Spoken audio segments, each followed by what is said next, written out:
Jean-Marc, bonjour. Bonjour. Merci d'accepter cette interview. D'abord, félicitations pour cet grand oral que tu as passé devant le Conseil constitutionnel. Alors, tu nous rappelles un petit peu les événements? Le Conseil constitutionnel, bon, c'est quelque chose d'assez impressionnant. C'est quand même les garants de nos lois, de nos constitutions. Et bon, on est arrivé là-bas, on a été présenté, et puis il a fallu expliquer ce qui s'était passé exactement. Et suite à cet entretien, on a pu se représenter. Alors justement, cette élection, qu'est-ce que tu attends de cette élection maintenant, Jean-Marc? Eh bien, on attend déjà une grosse mobilisation. Hein. On a l'intention de mobiliser partout, de mobiliser très large. Ce qui nous intéresse à nous, c'est les personnes qui ont des problèmes, qui peut-être ne veulent plus faire de politique, mais qui ont des problèmes et qui veulent venir en parler avec nous, et on essaiera ensemble de trouver des solutions. Alors Jean-Marc, justement, il faudrait mobiliser notre électorat. Qu'est-ce que tu as envie de leur dire, là, à nos militants, à ceux qui pourraient voter pour nous? J'ai envie de dire à nos Ariégeois et nos Ariégeoises qu'il faut absolument qu'ils votent pour nous, qu'ils votent pour le Rassemblement national, parce que ce serait la première fois qu'on aurait une opposition en Ariège. Cette opposition est très importante. Il faut absolument pouvoir contrer les décisions. Il faut absolument pouvoir faire jouer la démocratie. Nous sommes ici dans une région où tout est ficelé. On n'arrive à rien obtenir. C'est tout qui est décidé d'avance. Pourquoi? Parce qu'il n'y a pas d'opposition. Alors cette fois-ci, osez l'opposition en Ariège. Ayez le courage de voter pour le Rassemblement national. Et surtout, un conseil, ne votez pas ce qu'on vous dit de voter. Votez surtout par rapport à la situation dans laquelle vous vous trouvez. Les augmentations, la situation, tous les problèmes que nous avons. Si tout avait été anticipé, on n'en serait pas là. Au jour d'aujourd'hui, on est au ras des pâquerettes. Évidemment, la solution, c'est de changer de politique. En changeant de politique, au moins, on n'arrangera pas tout le premier jour. On va arrêter l'hémorragie. Et au moins, on va commencer quelque chose de nouveau. Donc, moi, je suis là pour vous accompagner. Je suis là pour écouter les gens autour de moi. Je suis là pour apporter des solutions. À vous de choisir. Alors là, tout d'abord, nous voulons remercier Louis Alliot d'être venu nous soutenir.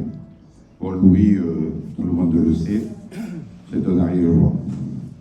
Bon, vous avez vu ce qui s'est passé à l'Assemblée nationale.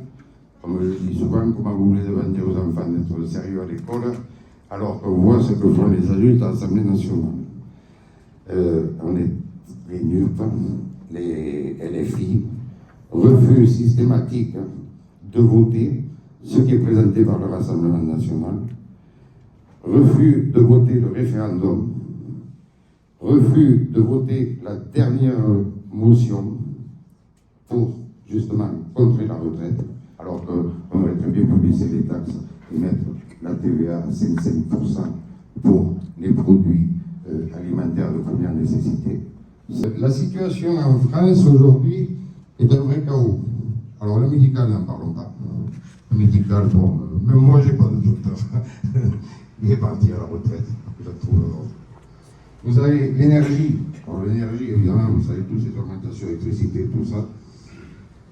L'agriculture, le pouvoir d'achat, le laxisme de la justice, l'insécurité qui devient de plus en plus grande. On ne sait pratiquement plus sortir le soir. Vous avez une immigration incontrôlée, pour la plupart du temps des clandestins, pour le régulariser. On redémarre et on arrange les choses. C'est moi qui ai fait toute ma jeunesse ici et que j'ai eu à vivre les injustices, le sectarisme et la politique de la gauche qui a mené ce département à la ruine.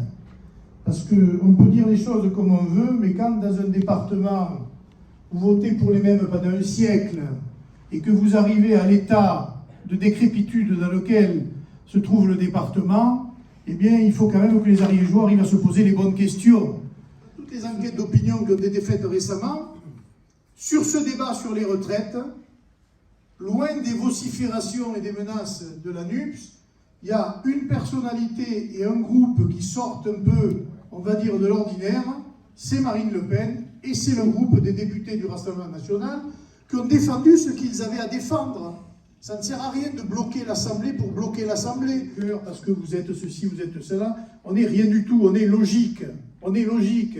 Quand il y a du travail et que le pays se porte bien, qu'il y ait une immigration, ça ne choque personne. Quand cette immigration respecte le pays dans lequel elle arrive, c'est plutôt quelque chose de convenable, de respectueux, et c'est accepté par tous. Mais à partir du moment où vous subissez une immigration, et que cette immigration, elle est une immigration qui favorise la délinquance, et qui déteste ce que nous représentons, c'est-à-dire le modèle français, eh bien c'est là que se posent les problèmes, et c'est ce à quoi nous avons à faire face tous les jours dans les villes de France. Et je crains que ce ne soit que le début de cette affaire-là. Ce n'est que le début. On recevait l'année dernière, il y a quelques mois à Perpignan, un ancien ambassadeur de France à Alger. Qu'est-ce que vous voulez que je vous dise? L'ambassadeur de France, il n'était pas du Rassemblement national, hein, mais il disait des choses qui sont celles-là. Potentiellement, vous avez 13 millions d'Algériens qui sont prêts à venir en France. Parce que pour se prémunir, il faut tout simplement mobiliser. Et moi, je sais que vous faites beaucoup, que vous allez aller dans le Saint-Gironnais. Oui. C'est important parce que dans cette circonscription, c'est un gros pourvoyeur de voix, le Couserans. Parce que voilà, c'est jouable, c'est gagnable. Et je crois qu'on ne s'imagine pas le symbole que représenterait la victoire du Rassemblement national en Ariège. Et j'allais vous dire, parce que le vote RN, il est contagieux. On a gagné la mairie de Perpignan. On a gagné les 4 députés de Perpignan.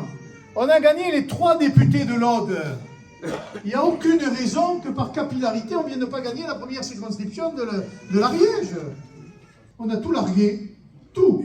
Le système agricole, le système nucléaire, avec les conséquences qu'on a aujourd'hui. Hein. Si vous n'avez pas les mauvaises décisions pendant 20 ans sur EDF, qui sont directement liées à la pression de l'Union européenne sur la dérégulation des marchés. Hein. Mais en 10 ans, on a tout largué. Alstom, toutes les grandes entreprises françaises ont été complètement des gens qui ont contribué à faire tourner les hôpitaux et les services pendant des semaines, et parce qu'ils n'étaient pas vaccinés, on les a foutus dehors. C'est-à-dire qu'une infirmière non vaccinée, on la met dehors parce qu'elle ne veut pas se faire vacciner, mais en revanche, une infirmière vaccinée, mais qui a le Covid, on la fait revenir dans le service pour travailler parce qu'on manque d'effectifs. On arrive à se le demander. Eh bien, tout cela, ça vient du fait que ces décisions, que ce soit dans l'industrie, que ce soit le nucléaire, que ce soit tous les secteurs économiques, ne sont pas le produit, j'allais dire, de décisions raisonnées en fonction de l'intérêt supérieur du pays, que ce sont des décisions qui sont largement inspirées par des politiques, j'allais dire, supranationales. Moi, j'ai reçu des réfugiés à Perpignan. C'est normal qu'on reçoive des réfugiés ukrainiens en France, parce que là, pour le coup, en Ukraine, ce n'est pas des hommes qui sont arrivés, hein. C'est des femmes et des enfants.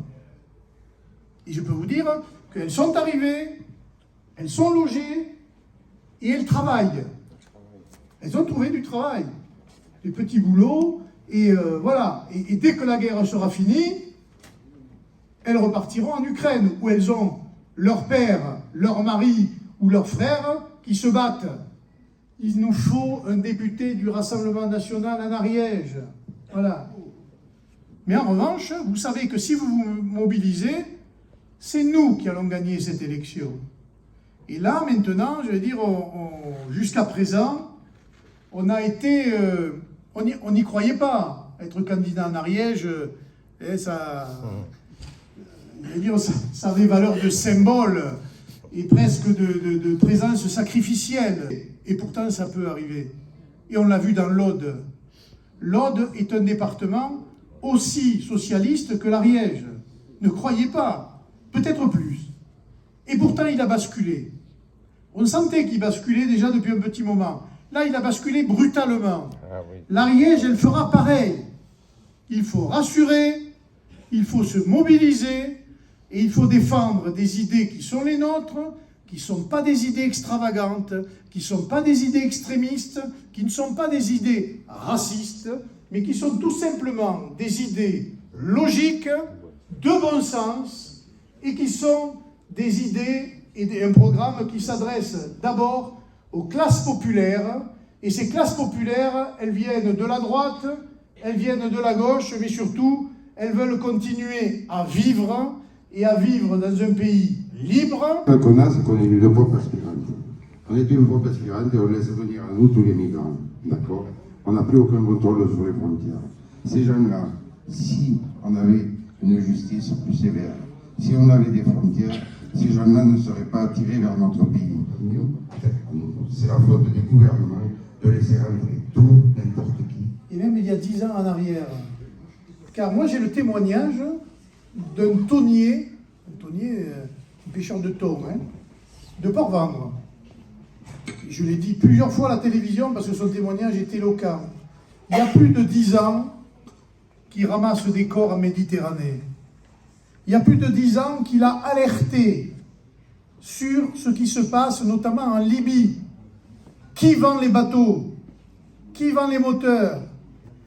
Qui tient les réseaux, les mafias qui prennent des gens et qui leur font payer 5 000 € la traversée à des pauvres gens? Ou 5 000 $, c'est du dollar. Et qui les mettent sur des bateaux de fortune. Et là, s'il y avait un vrai pouvoir à Paris fort, qui rappelle des choses essentielles et logiques, je pense que nous n'en serions pas là. Voilà. Développer, mais c'est que la corruption, c'est une mafia qui a... Et malheureusement, nous en payons indirectement, nous aussi, les pots cassés. C'est de cela qu'il faut arriver à sortir.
Venez voter le 26. Venez voter pour moi. Au moins, on pourra changer les choses.